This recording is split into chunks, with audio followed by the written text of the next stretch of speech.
దేవుని ప్రియమైన బిడ్డారా, ప్రభువైన యేసుక్రీస్తు వారి నామంలో మీ అందరికీ నా హృదయపూర్వకమైన వందనాలు చెల్లిస్తున్నాను. ప్రతిరోజు మరి ఇదే ఛానల్లో తప్పనిసరిగా ఈ వాక్యాన్ని వీక్షిస్తున్న మిమ్మలను దేవుడు బహుగా దీవించునుగాక. ఇంకా ఈ వర్తమానాలు విని బలపడాలని ఆశపడిన వారు, దేని బిడ్డారా ఇంకా దేవుని గురించి తెలుసుకోవాలని ఆశపడిన వారు మా యొక్క ఫేస్బుక్, యూట్యూబ్ ఛానల్ని సబ్స్క్రైబ్ చేయండి. దేని బిడ్డారా, అలాగే ఈ యొక్క స్క్రీన్ మీద ఉన్న ఫోన్ నెంబర్లకు మీ ప్రార్థన అవసరతలు ఉంటే మాకు వాట్సాప్ చేయొచ్చు, మెసేజ్ పెట్టవచ్చు. అలాగే ప్రార్థన అవసరతను వారు ఫోన్ చేసి ప్రార్థన చేయించుకోవచ్చు. నేను, నా కుటుంబము, సంఘములన్నీ కూడా మీకోసం నిత్యము ప్రార్థన చేస్తున్నవి. దేవుని బిడ్డారా, అలాగే ఈరోజు యొక్క దేవుని వాక్యాంశము మరికొన్ని ధన్యతల గురించి దేవుని మాటలు మనం ధ్యానం చేయబోతున్నాం. వాక్య ధ్యానానికి వెళ్ళే ముందుగా చిన్న ప్రార్థన చేసుకుందాం. పరిశుద్ధుడా, ఘనమైన తండ్రి, మహోన్నతుడా, మాట్లాడే దైవమా, మీరే మాతో మాట్లాడండి ప్రభువా. వినే చెవి, గ్రహించే హృదయం ఇప్పుడే ప్రతి ఒక్కరికి దయచే తండ్రి. మీ మాటలు మా హృదయంలో నాటబడిన ఆయన మీరిచ్చే ప్రతి ధన్యత మేమందరం పొందుకోవడానికి సహాయం దయచేయమని యేసుక్రీస్తు వారి నామంలో ప్రార్థిస్తున్నాను తండ్రి, ఆమేన్. ప్రియబిడ్డలారా, గడిచిన కొన్ని భాగాల్లో చాలా ధన్యతలు మనం చూసాం. ఈ భాగంలో మరికొన్ని ధన్యతలు మనం ధ్యానం చేయబోతున్నాం. మత్తయి సువార్త 5వ అధ్యాయం 11-12 వచనాల కన్నా మనం చూసినట్లయితే, నా నిమిత్తము జనులు మిమ్మల్ని నిందించి హింసించి మీ మీద అబద్ధముగా చెడ్డ మాటలు ఎలా పలుకున్నప్పుడు ధన్యులు. సంతోషించి ఆనందించుడి, పరలోకమందు మీ ఫలము అధికమగును. చూడండి, ప్రభు చెప్తున్నారు కదా, నా నిమిత్తము, ఆయన నిమిత్తము, ప్రభువైన యేసుక్రీస్తు వారి నిమిత్తము జనులు మనల్ని ఎప్పుడైనా నిందిస్తే, అవమానిస్తే, చెడ్డ మాటలు ఎలా పలికితే మనం ధన్యులమని ప్రభు చెప్తున్నారు. నిజమే దేని బిడ్డలారా, ఎవరైనా మనను మరి దూషించారనుకోండి, నిందించారనుకోండి, అవమానకరంగా మాట్లాడారనుకోండి, అప్పుడు అసలు మనం ఎలా ప్రవర్తిస్తున్నాం? అసలు మొట్టమొదట మనం తేల్చుకోవాల్సింది ఏమిటంటే, ఎవరైనా మనల్ని నిందించారు, దూషించారు, అవమానపరిచారు అంటే మొట్టమొదట మనం చేయవలసిన పని ఏంటంటే, మన మనస్సాక్షిని పరిశీలన చేసుకోవాలి. ఎందుకు ఈ నింద వచ్చింది? ఎందుకు ఈ అవమానం వచ్చింది? ఎందుకు నన్ను ఇలాగా వాళ్ళు అపార్థం చేసుకుంటున్నారు అని మొట్టమొదట మన హృదయాన్ని మనం పరిశీలన చేసుకున్నప్పుడు, మనం ఏదైనా పొరపాటు, తప్పు, పాపము చేసినట్లయితే మొట్టమొదట వాటిని మనం సరి చేసుకోవాలి. మొట్టమొదట, ఎందుకంటే ఏ ఒక్కరు కూడా దేని బిడ్డారా పాపము లేకుండా, దోషము లేకుండా, ఏ తప్పు లేకుండా, ఏ ఆధారము లేకుండా ఎవరిని అనరు. ఎవరైనా ఎవరిని నిందించారు అంటే, దూషించారు అంటే, అవమానంగా మాట్లాడారు అంటే వారికి ఏదో ఆధారం దొరికింది. అది ఐ విట్నెస్సా, ఆడియో విట్నెస్సా, లేకపోతే ఏమి ఆధారం చేత వారు మాట్లాడారు అనేది మొట్టమొదట మనం పరిశీలన చేసుకోవాలి. పరిశీలన చేసినప్పుడు దేని బిడ్డారా, ఒకవేళ మనమే ఏదైనా పొరపాటు చేశాం, మనమే ఏదో తప్పు చేశాం కాబట్టి లోకానికి, సమాజంలో వారు నిందిస్తారు. మనం తప్పు చేసినప్పుడు, పొరపాటు చేసినప్పుడు ఎవరైనా నిందిస్తే దానికి బాధపడవలసిన పని లేదు. మొదట మనం చేయవలసిన పని ఏంటంటే, మనం సరి చేసుకోవాలి దానికి. నిజమే, మనం సరిగ్గా లేము కాబట్టే మనల్ని దూషించారు, తప్పు చేశాం కాబట్టే దూషించారు, అవమానంగా మాట్లాడారు, చెడ్డ మాటలు పలికారు. దేని బిడ్డారా, మొట్టమొదటిగా మనలను మనం పరిశీలన చేసుకొని, ఒకళ్ళు మనలో ఏదైనా తప్పు, పొరపాటు, పాపం ఉంటే ఉన్న పొలంగా దాన్ని ప్రభు దగ్గర తీసుకొచ్చి పశ్చాత్తాపడి ఒప్పుకొని విడిచిపెట్టేయాలి. ఇక రెండవది, మనం ఏ తప్పు చేయలేదు, ఏ పాపము చేయలేదు, దేవుని దృష్టిలో నిందారహితంగా జీవిస్తున్నాం. మన మనస్సాక్షి మన మీద ఎటువంటి నేరారోపణ కూడా చేయట్లేదు. అయినా సరే లోకం నిన్ను దూషించింది, నిన్ను నిందించింది, నిన్ను అవమానకరంగా మాట్లాడింది అంటే ఇదేంటి? ఇదొక ప్రశ్న. ప్రతి ఒక్కరికి మొట్టమొదట ఈ దేని మీద డౌట్ వస్తుందంటే, నేను మళ్ళీ ఏదైనా పాపం చేశానా, నేను మళ్ళీ ఏదైనా తప్పు చేశానా, మళ్ళీ ఎందుకు నన్ను ఈ లోకం దూషిస్తుంది, ఎందుకు నన్ను ఈ లోకం ద్వేషిస్తుంది, ఎందుకు ఇలాగ చెడ్డ మాటలు పలుకుతుంది అని చాలా కంగారు పడిపోతూ ఉంటాం. ఎక్కడైనా పాపం చేసావని కాదు, అక్కడ దేని బిడ్డారా ఎక్కడో నువ్వు తప్పు చేసావని కాదు. కారణం ఏంటంటే, ప్రభు చెప్తున్నారు, నేను మిమ్మల్ని లోకములో నుండి ఏర్పరచుకుంటుని, లోకము తన వారిని స్నేహించును, లోకము తన వారిని స్నేహించును. లోకము లోకస్తులే స్నేహిస్తుంది, ప్రేమిస్తుంది, పొగుడుతుంది, స్నేహం చేస్తుంది. దేని బిడ్డారా ఎప్పుడు కూడా లోకాన్నే ఘనపరుస్తుంది. దేవుని పిల్లలను ఏమాత్రం అది సహించలేదు. లోకము దేవుని పిల్లలను మహిమపరచలేదు, ఘనపరచలేదు, విలువివ్వదు. ఎందుకంటే అది దేవుణ్ణే తెలుసుకోలేదు.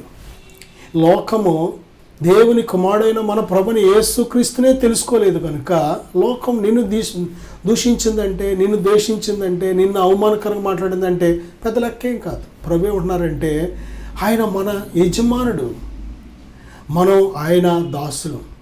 దేని బిడ్డలారా, మనకు ఆయన బోధకుడు, మనం ఆయన శిష్యులు.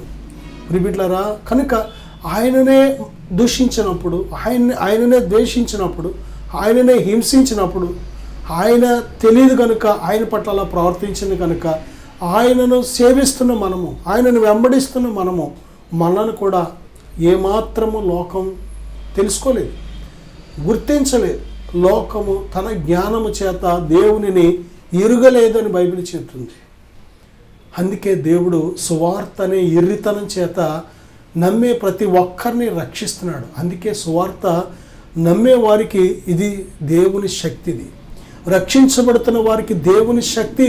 ఈ యొక్క సమయంలో ప్రభువు నామము నిమిత్తము ఒకవేళ దేని బిడ్డ నీకు నింద వచ్చినా, అవమానం వచ్చినా, చెడ్డ మాటలు వచ్చినా కురింగిపోవద్దు. తప్పనిసరిగా ఎన్ని మాటలు వస్తూ ఉంటాయి. నిజమే, నీతిమంతులకి కలుగు నిందలు, ఆపదలు అనేకములు. దేని బిడ్డలారా, ఈ లోకము దేవుని పిల్లలకు ఏమాత్రము యోగ్యమైనది కాదు. ఈ లోకమంతా దుష్టుని యందు ఉంది. దుష్టుడు తన యొక్క దుష్ట సంబంధులతో ఏం చేస్తాడంటే దాడి చేస్తూ ఉంటాడు.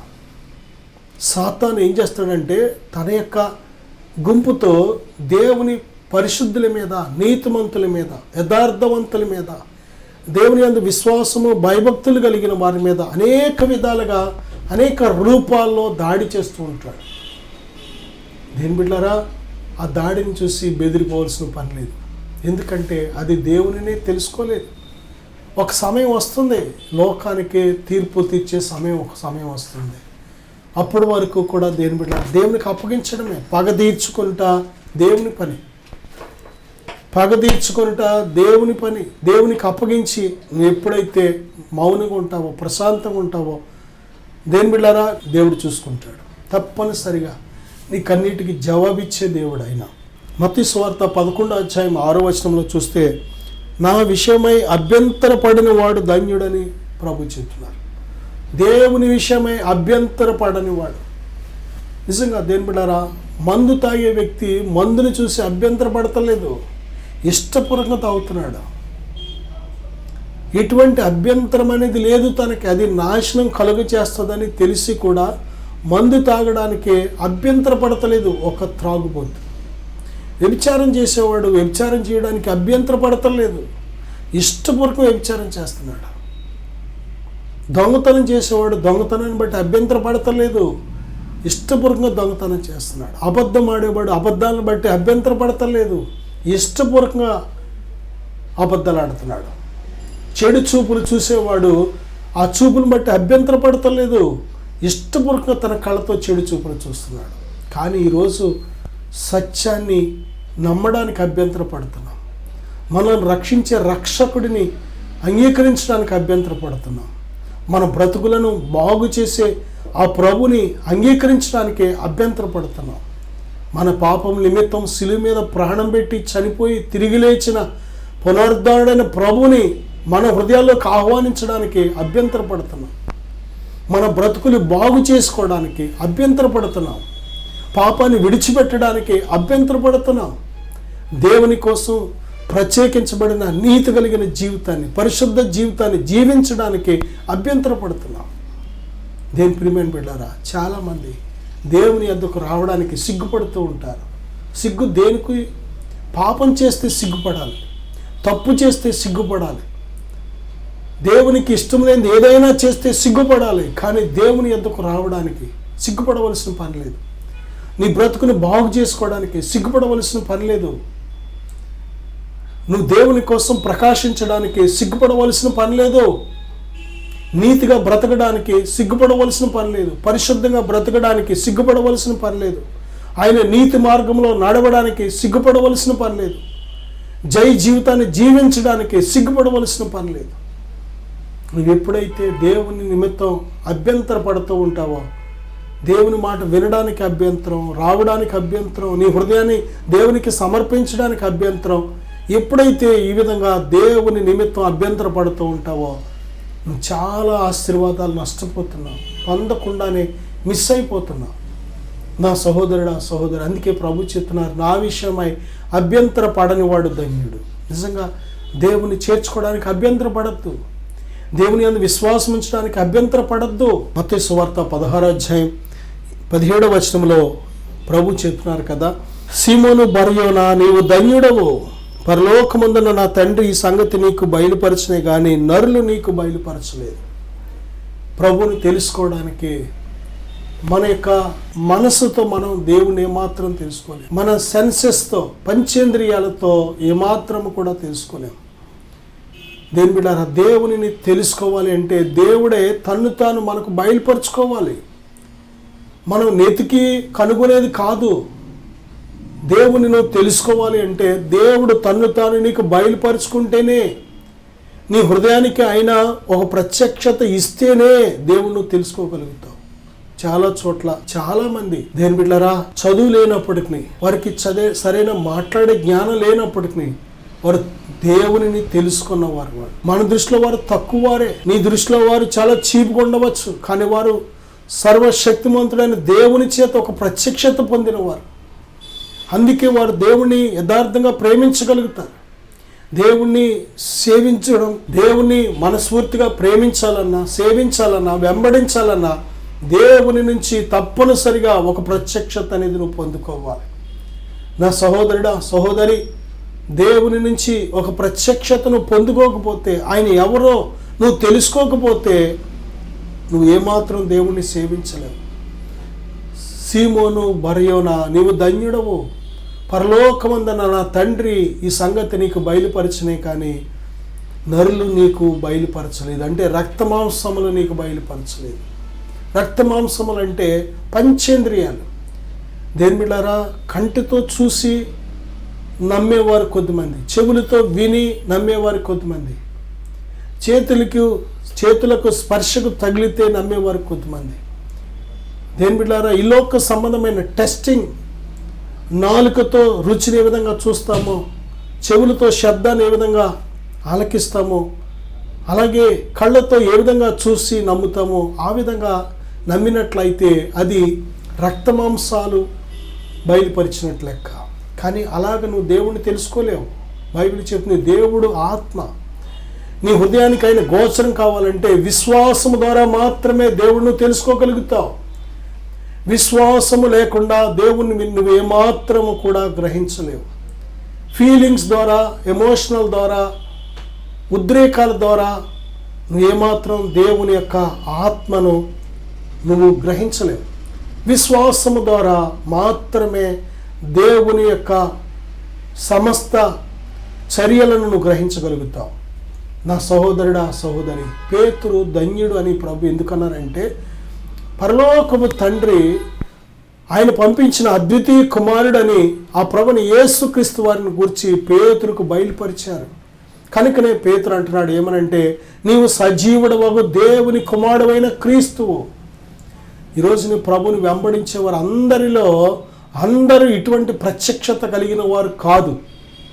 కొద్దిమంది దేవుని దగ్గర ఏదో ఆశించి వచ్చేవారు, కొద్దిమంది సమస్యల నిమిత్తం వచ్చేవారు, కొద్దిమంది ప్రజలతో వచ్చేవారు, కొద్దిమంది ఇంక నా భర్త వెళుతున్నాడు కదా నేను వెళ్ళాలి, మరి బాగోదు. నా భార్య వెళుతుంది కదా నేను వెళ్ళకపోతే బాగోదు.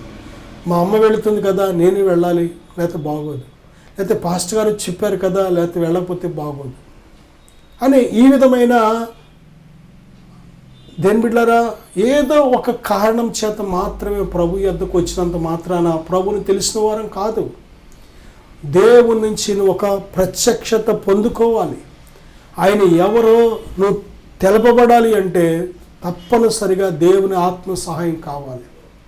నువ్వు ఎప్పుడైతే యథార్థమైన హృదయంతో వస్తావో, ప్రభువా నిన్ను నాకు బయలుపరచు, నాతో మాట్లాడు, నన్ను దర్శించు అని ఎప్పుడైతే అడుగుతావో తప్పనిసరిగా ఆయన నిన్ను దర్శించడానికి సిద్ధంగా ఉన్న దేవుడు, నీతో మాట్లాడడానికి సిద్ధంగా ఉన్న దేవుడు, నీ హృదయానికి దర్శనమయ్యే అర్థమయ్యే రీతిలో తను నీకు బయలుపరుచుకునే దేవుడు. వాక్యము ద్వారా బయలుపరుచుకుంటాడు. ఆయన ఆత్మను కుమ్మరించి బయలుపరుచుకుంటాడు. అనేక కార్యాల ద్వారా బయలుపరుచుకుంటాడు. నా సహోదరుడా, సహోదరి, దేవుడు ఎప్పుడు కూడా అల్ప విశ్వాసమైనా సరే దేవుడు విడిచిపెట్టడు. అసలు అవిశ్వాసిగా ఉంటేనే ఇబ్బంది మనకి. అవిశ్వాసంగా ఉంటే, అసలు విశ్వాసం అనేది లేకుండా ఉంటే ఏమాత్రము దేవునితో కనెక్షన్ ఏర్పడదు. కానీ ఒకళ్ళ విశ్వాసం తక్కువగా ఉన్నా సరే దేవుడు నేను విడిచిపెట్టాడు. వారి అవిశ్వాసమని బట్టి అక్కడ అద్భుతములు చేయలేదంట. కారణం ఏంటంటే అవిశ్వాసం ఏమాత్రం దేవునితో కనెక్షన్ ఏర్పడనివ్వదు. విశ్వాసం, ఆవగింజంత విశ్వాసం ఉంటే చాలు, గొప్ప గొప్ప కార్యాలను చూడగలుగుతాం. బైబిల్ చెప్తుంది, లూకా సువార్త 11:28 దేవుని వాక్యము విని దానిని గైకొని వారు మరీ ధన్యులని చెప్పాను.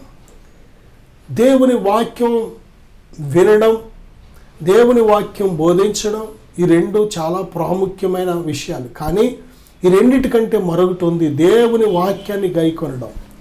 వినేవారైనా చెప్పేవారైనా వాక్యాన్ని గైకొనకుండా బోధించిన వ్యర్థమే. ఎన్ని మాటలు విన్నా వాక్యాన్ని గైకొనకపోతే విన్నదంతా కూడా వ్యర్థమే. గైకొనేవారు ధన్యులు. దేవుని వాక్యాన్ని విని గైకొనేవాడు బండ మీద తన ఇల్లు కట్టుకుని నా బుద్ధిమంతుని పోలి ఉంటాడు. నా సహోదరుడా, సహోదరి, దేవుని వాక్యాన్ని వింటున్నావు మంచిదే, ధ్యానిస్తున్నావు మంచిదే, కానీ ఆ వాక్యాన్ని ఎంతవరకు గైకొంటున్నావు? ఇసుక మీద ఇల్లు కట్టుకున్న బుద్ధిహీనుడు వలె చాలాసార్లు వింటున్నాం కానీ లోబడట్లేదు. అందుకే సమస్యలు వచ్చినప్పుడు కొట్టుకుపోతున్నాం. సమస్యలు వచ్చినప్పుడు దేవుని పిల్లలం అయ్యుండి కూడా అధైర్యపడి చాలామంది బుద్ధిహీనంగా మాట్లాడుతూ ఉంటారు, అజ్ఞానంగా మాట్లాడుతూ ఉంటారు, తొందరపడి మాట్లాడుతూ ఉంటారు. దేవునికి బాధ కలిగించే విధంగా అవమానకరంగా మాట్లాడుతూ ఉంటారు. దేవుని శక్తిని తక్కువ చేసి మాట్లాడుతూ ఉంటారు. పరిస్థితులు, పరీక్షలు వచ్చినప్పుడు దేని బిడ్డ నువ్వు నిలబడాలి అంటే విశ్వాసములో స్థిరులుగా ఉండాలి. ఎప్పుడైతే దేవుని వాక్యాన్ని గైకొనే వ్యక్తిగా నువ్వు ఉన్నావో దేవుడు నిన్ను స్థిరపరుస్తాడు. వాక్యాన్ని వినడం కంటే గొప్ప విషయం ఏంటంటే మరొక మెట్టు గైకొనాలి. వినే మెట్టులో నిన్ను ఉండకూడదు, గైకొనే మెట్టుకు వెళ్ళాలి నువ్వు. అప్పుడే ఆశీర్వాదాలనే కొలంలో నువ్వు దూకగలుగుతావు. ఆశీర్వాదం అనే ఆ యొక్క ఉన్నతమైన ఆ యొక్క దీవెనతో నువ్వు నింపబడగలుగుతావు. నా సహోదరుడా, సహోదరి, బైబిల్ చెప్తుంది దేవుని వాక్యం విని దానిని గైకొని వారు ధన్యులు. యోహాను సువార్త 20:29 తోమతో, అపోస్తలుడైన తోమతో ప్రభు చెప్తున్న మాట, నీవు నన్ను చూచి నమ్మితివి, చూడక నమ్మిన వారు ధన్యులని అతనితో చెప్పాను. దేని బిడ్డారా, ప్రభువైన యేసు క్రీస్తు వారు 3.5 సంవత్సరాలు శిష్యులతో పాటు కలిసి ఉన్నారు భూమి మీద. ఆయన ముందుగానే చెప్పారు ఏమి జరగబోతుందో. మనుష్య కుమారుడు ప్రధాన యాజకుల చేతికి, శాస్త్రుల చేతికి, మరి పాపిష్టులైన మనుషుల చేతికి అప్పగించబడి అనేక శ్రమలు పొంది చంపబడతారు అని, సమాధి చేయబడి ఆయన మరణాన్ని గెలిచి తిరిగి లేగుస్తాడు అని ముందుగానే చెప్పారు ఆయన. దేని బిడ్డారా, ప్రభువైన యేసుక్రీస్తు వారు చెప్పిన మాటలో కొద్దిమంది లక్ష్య పెట్టారు, కొద్దిమంది లక్ష్య పెట్టలేదు. కొద్దిమందికి అర్థమైంది, కొద్దిమందికి అర్థం అవ్వలేదు. మళ్ళీ తిరిగి లెగుస్తాడు, మీకంటే ముందుగా ఆయన గలిలీలో ఉంటాడు అంటే ఈ మాటలు చెప్తున్నప్పుడు వారికి అర్థం అవ్వలేదు. ఆ మాటలు ప్రభువైన యేసుక్రీస్తు వారు తను చెప్పినట్టే చంపబడ్డారు, సమాధి చేయబడ్డారు, సమాధి నుంచి తిరిగి లేచారు. సజీవుడిగా వారికంటే ముందుగా వెళ్ళి వారిని దర్శించి దేని బిడ్డలారా తను తాను బయలుపరుచుకున్నారు. ఆ సమయంలో ఒక శిష్యుడు తోమా గారు లేరు. ప్రియబిడ్డలారా, ఆయనకు మిగిలిన శిష్యులు చెప్పారు మేము ప్రభువుని చూసాం అని. నేను నమ్మను అన్నాడు ఆయన. ఆయన గాయాల్లో వేలు పెట్టి త్రిప్పితేనే కానీ నమ్మను అన్నాడు ఆయన. చాలామంది దేని బిడ్డలారా ఇటువంటి ఆధారాలు కోరుతూ ఉంటారు. నేను ఆయన గాయాల్లో వేలు పెట్టి తిప్పితేనే కానీ నేను నమ్మను, కనబడితేనే కానీ నేను నమ్మను, నాతో మాట్లాడితేనే కానీ నమ్మను, నేను అనుకున్నది జరిగిస్తేనే కానీ నేను నమ్మను. కానీ ప్రభు చెప్తున్నారు ఇలాగ చూసి నమ్మిన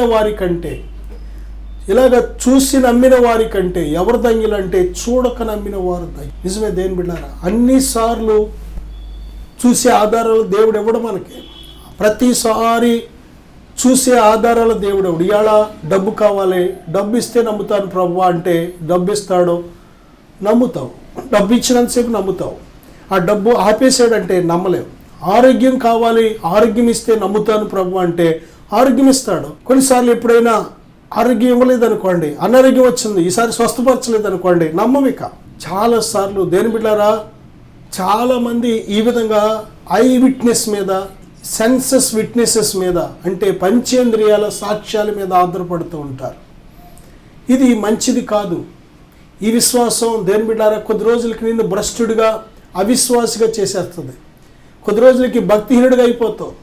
మేలు జరిగినంతసేపు దేవుడు వెంబడిస్తావు, మేలు జరగడం ఆగిపోయిందంటే, ఒకవేళ దేవుడు ఎప్పుడైనా ఆపాడు అంటే, ఎందుకంటే ఆపుతాడు, ఆయన ఆపుతాడు తప్పనిసరిగా. యోబు జీవితంలో ఆపాడు. ఆపగానే యోబు విశ్వాసం ఎంత, యోబు భార్య విశ్వాసం ఎంత తేలిపోయింది. అబ్రహాముని దేవుడు ఆశీర్వదించి వెంటనే ఒకసారి ఆశీర్వాదం అడిగాడు. మళ్ళీ తిరిగి నీ ఒక్కగానొక్క కుమారుని నాకు బలి అని అనగానే వెంటనే తెలిసిపోయింది ఆయన ఎంత విశ్వాసం ఉందో. దేని ప్రియమైన బిడ్డలారా, నీ విశ్వాస స్థాయి ఎంత ఉంది, నీ సమర్పణ స్థాయి ఎంత ఉంది, నీ భక్తి స్థాయి ఎంత ఉంది, నీ పరిశుద్ధ స్థాయి ఎంత ఉంది. ప్రతిదాన్ని దేవుడు చూస్తాడు, ప్రతిదాన్ని పరీక్షిస్తాడు దేవుడు. ఆ టైంలో నిలబడాలి అంటే దేని బిడ్డారా, ఎప్పుడు కూడా చూసి నమ్ముతాను, ఇస్తే నమ్ముతాను, చేస్తే నమ్ముతాను, నేను అనుకున్నది జరిగితే నమ్ముతాను. ఇలాంటి భక్తి మీద నువ్వు ఆధారపడితే ఎప్పటికీ ప్రభువును వెంబడించలేవు, కడ వరకు వెంబడించలేవు, మరణం వరకు నమ్మకంగా ఉండలేవు. అందుకే ప్రభు చెప్తున్నారు, చూసి నమ్మిన వారి కంటే చూడక నమ్మిన వారు ధన్యులు. శ్రమలు వస్తాయి తప్పనిసరిగా. యోబు నీతిమంతుడు, యథార్థవంతుడు, న్యాయవంతుడు, చెడుతనాన్ని విడిచిపెట్టినవాడు, దేవుని యందు భయభక్తులు కలిగిన వాడు. అటువంటి మహాభక్తుడికే శ్రమను అనుమతించవలసి వచ్చింది. ఎందుకంటే దేవుడు తన గురించి గొప్ప సాక్ష్యం చెప్పాడు. ఆ సాక్ష్యాన్ని సాతానే ఉన్నాడంటే, నువ్వు అన్నీ ఇచ్చావు కాబట్టి భక్తి నిలిపాడయ్యా, ఇచ్చింది ఆపేయి, నువ్వు ఇచ్చింది ఆపేయి, ఒక్కసారి ఆశీర్వాదం ఏంటో నువ్వు తీసేయి, నేను నీ ముఖం మీదే తిట్టి దూషించేస్తాడో అని సాతాను చెప్పినప్పుడు, దేని బిడ్డారా, నీ విశ్వాసం దేవుడు చెప్పినట్టు అది నిజమని నిరూపించడానికి తప్పనిసరిగా పరీక్షకు దేవుడు అప్పగి. నా సహోదరుడా, సహోదరి, శ్రమ లేకపోతే మనం సంపూర్ణులు కాలేం. శ్రమ లేకపోతే మనం అవుట్ ఆఫ్ కవరేజ్ ఏరియాలోకి వెళ్ళిపోతాం. అపొస్తలుడైన పౌలు అంటాడు కదా, నేను హెచ్చిపోకుండానట్లు నా శరీరంలో నన్ను కంట్రోల్ చేయడానికి, హెచ్చిపోకుండా కంట్రోల్ చేయడానికి, చూసారా తను చెప్తున్న మాట, తన దేహంలో ఉన్న ముళ్ళు, ఆ ముళ్ళు వెనక దేవుడు పెట్టిన ఉద్దేశం చెబుతున్నాడు. హెచ్చిపోకుండా తనను నీతి మార్గములో, పరిశుద్ధ మార్గములో, ఈ యథార్థ మార్గములో, ఈ సత్య మార్గములో క్రమముగా నడవడానికి ఆ ముళ్ళు ఎంతగానో ఉపయోగపడుతుంది అంటున్నాడు. తప్పనిసరిగా మన మేలు కోసమే దేవుడు ఏది చేసినా మన మేలు కోసం. ఎందుకు నాకు ఇలాగ వచ్చిందని నువ్వు ప్రశ్నించుకుని అభ్యంతరపడవలసిన పని లేదు. దేని బిడ్డారా, ఎన్నో శ్రమలు మనం పొందబోయే పరలోకాన్ని పోలిస్తే, మనం పొందబోయే ఆ నిత్య మహిమతో పోలిస్తే అసలు మనం అనుభవిస్తున్న శ్రమలే కాదు. ఇవి అన్ని తుచ్చమైన శ్రమలు, చిన్ని శ్రమలు. మన కోసం ప్రభువారు శిలువలో పడిన ఆ పాటలతో పోలిస్తే అసలు ఇవి శ్రమలే కాదు. చాలాసార్లు చిన్న శ్రమనే పెద్ద శ్రమ అనుకుంటూ ఉంటాం. మన తోటి సహోదరులలో, భూమి మీద ఉన్న అందరిలో, నీతిమంతులకు, పరిశుద్ధులకు, యథార్థవంతులకు, దేవుని యందు విశ్వాసము, భయభక్తులు కలిగిన వారి జీవితాల్లో ఎన్ని శ్రమలు పడుతున్నారో, వారు ఎన్ని శ్రమలు ఎదుర్కొని ప్రభు కోసం నిలబడుతున్నారో చూస్తే అసలు శ్రమలే. దేని బిడ్డారా, చాలాసార్లు అనుకుంటూ ఉంటాం, నేను ఒక్కడనే, నా ఒక్కడికి ఎంత శ్రమ వచ్చింది, నా ఒక్కదానికి ఎంత శ్రమ వచ్చింది, ఈ లోకంలో ఎవరికీ లేదు ఇంత శ్రమ, అయ్యో అని బాధపడుతూ ఉంటాం. కాదు, చాలాసార్లు నువ్వు ఒక్కడవే కాదు, భూమి మీద నీతిమంతులైన ప్రతి ఒక్కరికి శ్రమ కలుగుతుంది. నీతి కొరకు ఆకలి దప్పులు కలుగుతున్నాయి, నీతి నిమిత్తము హింసలు కలుగుతున్నాయి. నా సహోదరుడా, ఈ లోకంలో మనం యాత్రికులు, పరదేశులం. ఈ లోకంలో పర్మనెంట్ మెంబర్స్ కాదు. ఈ లోకమంతా దుష్టుని యందు ఉంది. ఈ లోకంలో నుండి దేవుడిని పిలుచుకున్నాడు, ఏర్పాటు చేసుకున్నాడు. కనుక తప్పనిసరిగా ఈ లోకం నిన్ను ఏమాత్రం కూడా గౌరవించదు. ఈ లోకం ఏమాత్రం నేను సన్మానించదు. ఈ లోకం ఏమాత్రం నీకు యోగ్యమైంది కాదు, అనుకూలమైంది కాదు. కనుక లోకంలో శ్రమ కలుగుతుంది. ప్రభువు చెప్పినట్టే ఆయన ఎలాగైతే జయించారో మనం కూడా జయించవలసిందే. శ్రమ ద్వారా మనం బలపడుతున్నాం, శ్రమ ద్వారా నమ్మకస్తులుగా ఉంటున్నాం, శ్రమ ద్వారా హెచ్చిపోకుండా దేవుని కవరేజ్ ఏరియాలో ఉంటున్నాం, శ్రమ ద్వారా దేవుని చిత్తాన్ని దేవుడు నెరవేరుస్తున్నాడు. దేవుని బిడ్డలారా, శ్రమ లేకపోతే మనం దుర్బీజులమే కానీ కుమారులం కాదు. శ్రమ ద్వారానే కుమారులు కుమార్తెలైన వాళ్ళందరినీ కూడా దేవుడు తప్పనిసరిగా శిక్షిస్తున్నాడు మన మేలు కోసమే. రేపొద్దున ఆ నిత్య శిక్ష తప్పించుకోవాలి అంటే ఇక్కడ ఈ చులకని శ్రమలో కొన్నిసార్లు మనం ఎదుర్కోవలసి ఉంటుంది. అలాగని భయపడకు, నువ్వు ఒంటరివి కాదు, దేవుడు నీకు తోడుగా ఉన్నాడు. ఆయన యందు విశ్వాసం ఉంచిన శద్రకు, మేషకు, అబేద్నెగోని దేవుడు విడిచిపెట్టలేదు. వారితో పాటు అగ్నిగుండంలోకి వచ్చాడు, కాలనివ్వలేదు. ఆయన యందు భయభక్తులు కలిగిన దానియేలును విడిచిపెట్టలేదు. ఆయనతో పాటు సింహాల బోన్లోకి ఆయన కూడా వచ్చాడు. దానియేలుతో పాటు దేవుడు కూడా వచ్చాడు. ఇశ్రాయేలీయులను దేవుడు ఐగుప్తునే భయంకరమైన బానిసత్వం నుంచి విడిపించిన దేవుడు వారితో పాటు ఉన్నాడు, వారిని విడిచిపెట్టలేదు. వెనకాల సైన్యం తరుముకొస్తున్నప్పుడు, ముందు సముద్రం అడ్డొచ్చినప్పుడు దేవుడు వారితో పాటే ఉన్నాడు. నా సహోదరుడా, సహోదరి, ఆయన నిన్ను విడువను ఎడబాయనని వాగ్దానం చేశాడు. నీ బ్రతుకు దినములన్నీ కూడా నేను నీకు తోడుగా ఉంటానని వాగ్దానం చేశాడు కనుక విడివడు, ఎడబాయడు. నీ ప్రతి పరిస్థితిలో నీకు తోడుగా ఉంటాడు. తల్లిలాగా ఆదరిస్తాడు, తండ్రిలాగా ఎత్తుకుంటాడు. ప్రియబిడ్డ, ఆయన ప్రేమను, ఆయన గొప్ప కృపను మనం నిత్యము పొందుకోవడానికి సిద్ధంగా, అందివ్వడానికి సిద్ధంగా ఉన్నాడు ఆయన. దేని బిడ్డ, ఈ గొప్ప ధన్యత చూచి నమ్మిన వారి కంటే చూడక నమ్మిన వారి ధన్యులు. దేవుడు ఆత్మ. దేవుని చూడాలని ఆశ ఉందా? హృదయాన్ని శుద్ధి చేసుకో, హృదయానికి ప్రతి దాని విషయమై దేవుడు మంచి మంచి నిదర్శనాలు ఇచ్చే దేవుడు, నిర్ధారణ ఇచ్చే దేవుడు, సంపూర్ణ ఆయన చిత్తాన్ని గురించిన సంపూర్ణ నిశ్చయత కలుగజేసే దేవుడు ఆయన. కనుక ప్రియబిడ్డ, అభ్యంతర పడకు. నేను మీకోసం ప్రార్థన చేయాలని ఆశపడుతున్నాను. ప్రేమగల తండ్రి, మహాగరుడా, మహోన్నతుడా, ఈ ప్రార్థన ఏకీపిస్తున్న ప్రతి బిడ్డను ఇప్పుడే బలపరచండి నాయనా. మీ ధన్యత వారు పొందుకునేటకు సహాయం దయచేయండి నాయన. లోకంలో ఉండే పరిస్థితుల నుంచి అభ్యంతర పడకుండా, ఏమాత్రం మిమ్మల్ని విడిచిపెట్టకుండా నమ్మకస్తులుగా ఉండడం సహాయం దయచేయమని యేసుక్రీస్తు వారి నామములో ప్రార్థిస్తున్నాను తండ్రి. ఆమేన్. God bless you.